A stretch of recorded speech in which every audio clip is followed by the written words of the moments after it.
नमस्कार दोस्तों, मैं Rupesh Kumar English with Rupesh sir YouTube channel पे आप सबों का स्वागत करता हूं। इडियम्स एंड फ्रेजेज पे ये हम लोगों का डे 2 का लेक्चर है, जहां पे हम लोग अल्फ़ाबेटिकली क्या कर रहे हैं कि इडियम्स और फ्रेजेज को पढ़ रहे हैं। और इसमें हम लोग उन इडियम्स को देख रहे हैं जो कि आपको अक्सर देखने को किताबों में या पीडीएफ में जल्दी नहीं मिलता है, लेकिन आपको एग्जाम में वैसे इडियम्स देखने को मिलते हैं। तो वैसे इडियम्स का यहाँ पे कंपाइलेशन है। तो आज हम लोग ए से जो कुछ बचे हुए इडियम्स फ्रेज हैं और बी से फिर हम लोग आगे देखेंगे। तो चलिए अब हम लोग यहाँ पे सेशन को स्टार्ट करते हैं। आज का हमारा सबसे पहला इडियम्स है एट वंस विट्स इंड। इसका मतलब होता है कंफ्यूज, एट ए लॉस, एट सी। ये हम लोग एट ए लॉस और एट सी कल भी हम लोग पढ़ चुके थे। तो इसका मतलब एट वंस विट्स इंड का मतलब होता है कंफ्यूज्ड होना। नेक्स्ट है at the end of one's tether. इसका मतलब होता है completely exhausted without no patience और एनर्जी लेफ्ट, यानी कि पूरी तरीके से थक जाना और कोई भी धैर्य या ऊर्जा नहीं बचना किसी चीज को करने के लिए। तो उसके लिए इडियम्स है at the end of one's tether. Next है at variance with. At variance with का मतलब होता है वेरिंग फ्रॉम समवन और समथिंग, किसी चीज से भिन्न होना, अलग होना, उसको इडियम्स में बोलते हैं at variance with. Next idioms है एवरेज इटसेल्फ आउट। इसका मतलब होता है कि संतुलन बनाना, that means to produce a result that balances the situation. किसी परिस्थिति में कुछ ऐसा रिजल्ट होना जो कि उस परिस्थिति को न्यूट्रल बना दे, संतुलित कर दे, उसके लिए इडियम्स है एवरेज इटसेल्फ आउट। और इंस्पायरिंग का मतलब होता है creating fear because of respect. सम्मान के कारण जो भय होता है उसको बोलते हैं और इंस्पायरिंग। अब यहाँ पे ए से हमारा सारा वन वर्ड समाप्त होता है, सॉरी वन वर्ड नहीं, इडियम्स समाप्त होता है। अब हम लोग चलिए यहाँ पे बी से इडियम्स को देखते हैं। और मैं आपको बता दूं कि यहाँ पे आपने देखा होगा कि बहुत सारे इडियम्स ए से ऐसे थे जो कि मैंने डिस्कस नहीं किया है। क्यों? क्योंकि वो काफी लोगों को मालूम है और वो आपको जनरली किसी भी पीडीएफ में या कहीं पे बुक में 400-300 इडियम्स का जो लिस्ट दिया रहता है वहां पे आपको वो इडियम्स मिल जाएगा। तो ये इडियम्स का जो सेशन है, मैं उन इडियम्स को यहाँ पे कवर कर रहा हूँ जो कि एग्जाम में तो मिलते हैं लेकिन अक्सर आपको जनरली किसी पीडीएफ में नहीं मिलेगा। चलिए अब इस नेक्स्ट इडियम्स को हम लोग देखते हैं। Back to square one. इसका मतलब होता है प्रारंभ के स्थान पर पहुंच जाना, यानी कोई भी चीज जहां से स्टार्ट किया जाए वहीं पे पहुंच जाने के लिए इडियम्स आता है बैक टू स्क्वायर वन।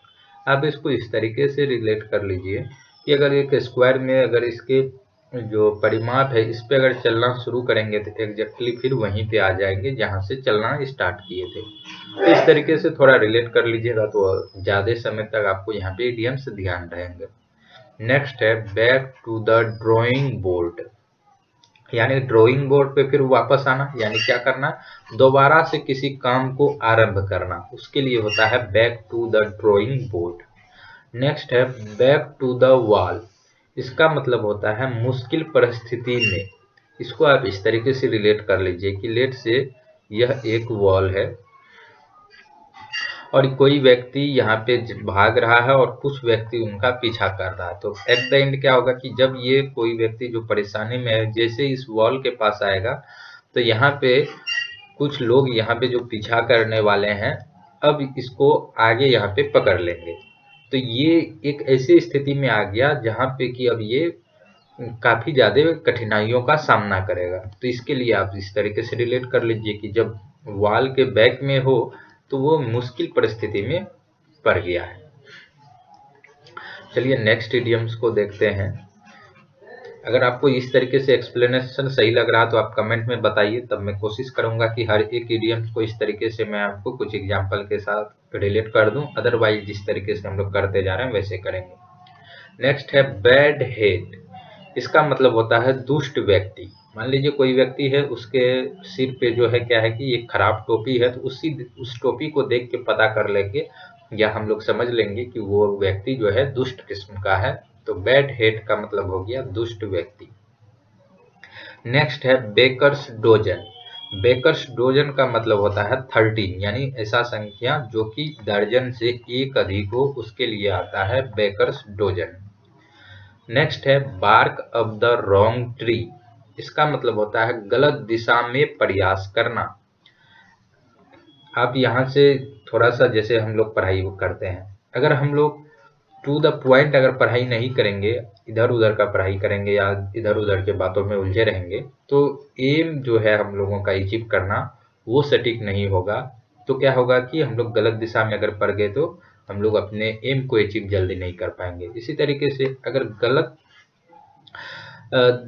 यहाँ पे जैसे है bark off the wrong tree, अगर गलत पेड़, एक तो एज इट इज मीनिंग मत लीजिए आप, बस इसको यहाँ से रिलेट करने का कोशिश कीजिए कि किसी रॉन्ग ट्री, जो मान लीजिए बहुत सारा ट्री है, इसमें कोई एक ट्री मार्क किया हुआ कि यहाँ पे बार्क करना है, लेकिन यहाँ पे बार्क नहीं करने के बजाय किसी दूसरे ट्री के पास बार्क कर रहा है कुत्ता, क्योंकि कुत्ते की आवाज के लिए बार्क आता है। तो यहाँ से रिलेट कर लीजिए कि कुत्ता अगर किसी दूसरे ट्री के पास बार्क कर रहा है तो क्या वो सही दिशा में कर रहा है? नहीं कर रहा है, क्योंकि उसको इस ट्री के पास बार्क करने के लिए कहा गया है, जिससे कि कोई प्रॉब्लम हो वो सॉर्ट आउट हो।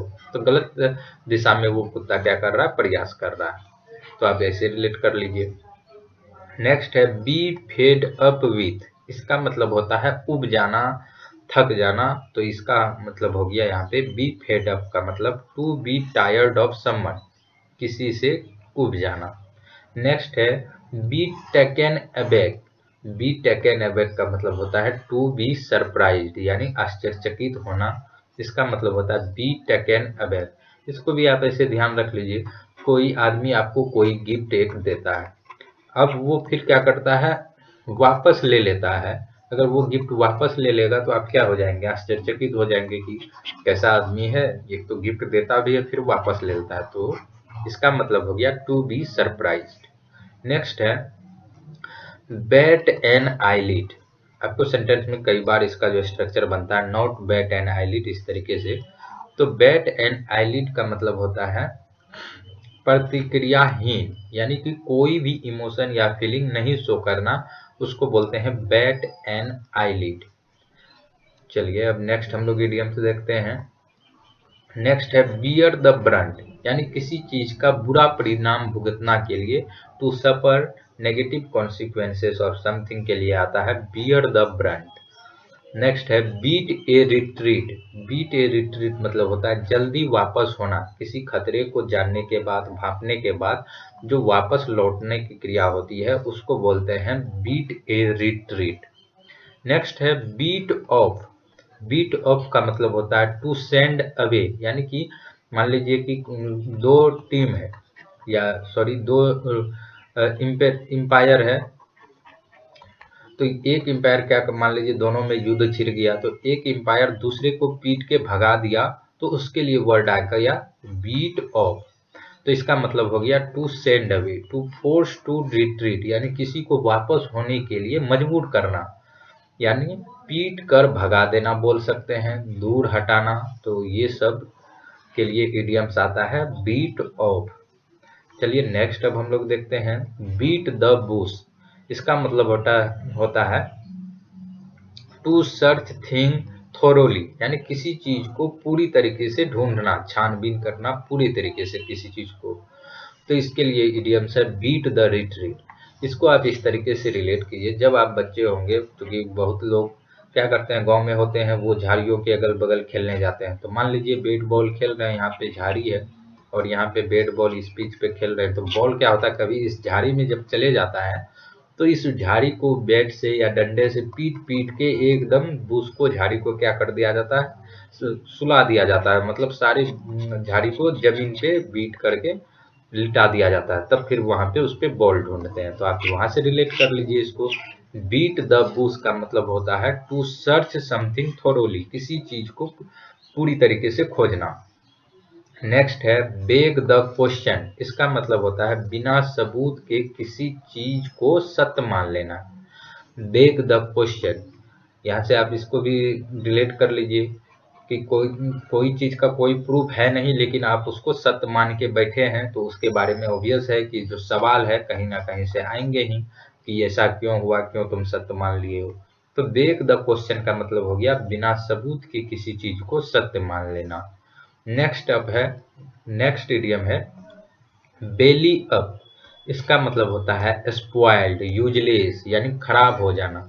अब देखिए कि अगर किसी का बेली जो है यानी पेट, स्टोमेक, अगर ज़्यादा फैट उसमें हो जाता है, बड़ा हो जाता है, तो क्या कहते हैं कि उसका शरीर का जो स्ट्रक्चर है, फिगर है, वो खराब हो गया। तो वहां से आप इसको ध्यान रखिए, बेली अप यानी स्पॉइल्ड, बर्बाद हो जाना, खराब हो जाना, यूजलेस हो जाना। तो इसके लिए इडियम्स आ गया बेली अप। नेक्स्ट है बेंड ओवर बैकवर्ड। इसका मतलब होता है सहायता प्रदान या किसी को खुश करने के लिए हर संभव प्रयास करना। तो इस इडियम्स का मतलब bend over backward. Bend over backward का मतलब क्या है? किसी को खुश करने के लिए जितना हो सके उतना हर संभव प्रयास करना, इसका मतलब होता है। तो आई होप फ्रेंड्स, आज जिन इडियम्स को मैं यहाँ पे डिस्कस किया हूँ वो आप समझे होंगे। आप कमेंट करके ये जरूर बताइए कि इसको और मैं जैसे सभी इडियम्स को किसी एग्जाम्पल के साथ रिलेट कर रहा हूँ, किसी कहानी के साथ रिलेट कर रहा हूँ, इसको सभी इडियम्स के साथ किया जाए या कुछ के साथ किया जाए, या सिर्फ मैं आपको सिंपली उन इडियम्स को सिर्फ पढ़ के सुना दूं जो रेयर हैं, जो आपको जनरली दिखने को नहीं मिलते हैं। तो आप इसके बारे में कमेंट में अपना राय जरूर दीजिए। और अगर आपने चैनल को अभी तक सब्सक्राइब नहीं किया तो चैनल को सब्सक्राइब कर लीजिएगा, सो दैट कि नेक्स्ट वीडियो का नोटिफिकेशन आपको सबसे पहले मिले। तो मिलते हैं नेक्स्ट वीडियो में, तब तक के लिए गुड बाय।